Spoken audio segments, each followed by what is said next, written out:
Good morning. I'm Sophie. It's time for our weekly sentence.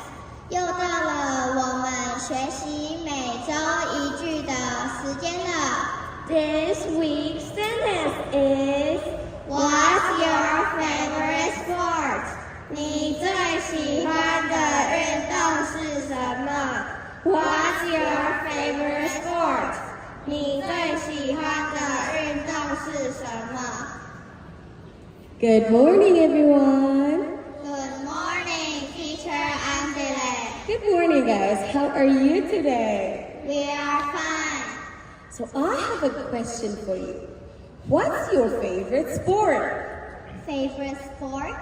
Teacher, what do you mean by that? I mean, which sport do you like most? Oh, I understand now. I like baseball.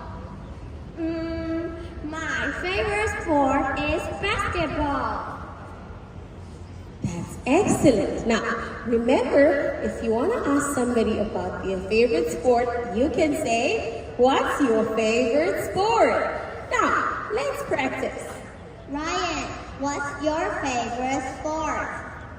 My favorite sport is tennis. Good job, everyone. So what's the sentence of the week?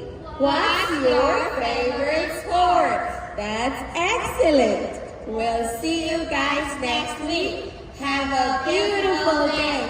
Goodbye.